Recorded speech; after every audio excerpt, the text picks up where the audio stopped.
Ficha Limpa volta a assombrar o mundo da política. Análise da notícia.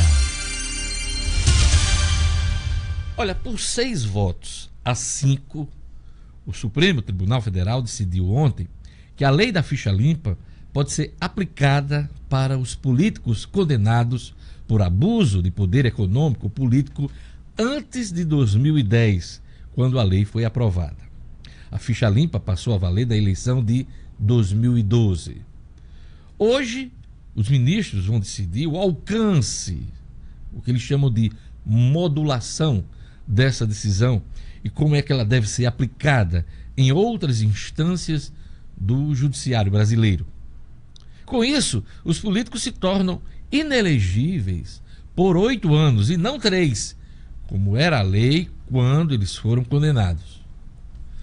Não é para ninguém ficar desesperado, hein? Na prática, a decisão do Supremo Tribunal Federal pode barrar a candidatura na eleição de 2018 daqueles que foram condenados no primeiro semestre de 2010. A regra da inelegibilidade dos 8 anos da ficha limpa passou a valer em junho daquele ano, ou seja, depois disso já valia para todo mundo, e este é o entendimento dos ministros do Supremo Tribunal Federal. E para quem foi condenado até 2009, o prazo de 8 anos termina no fim de 2017. Então, antes do registro das candidaturas da próxima eleição. Essa turma aqui fica tranquila.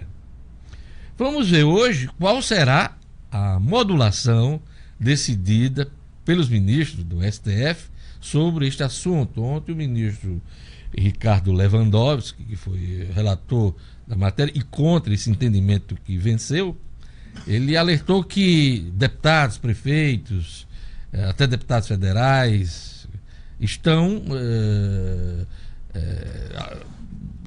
sob risco de perder seus mandatos, podem ser alcançados por esse entendimento ontem estabelecido no STF. Vamos acompanhar.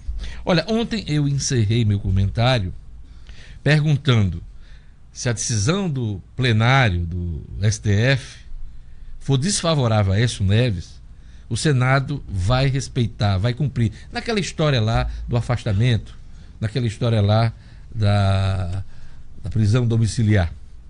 O presidente do Senado, Eunício Oliveira, deu resposta aos jornalistas ontem mesmo em Brasília.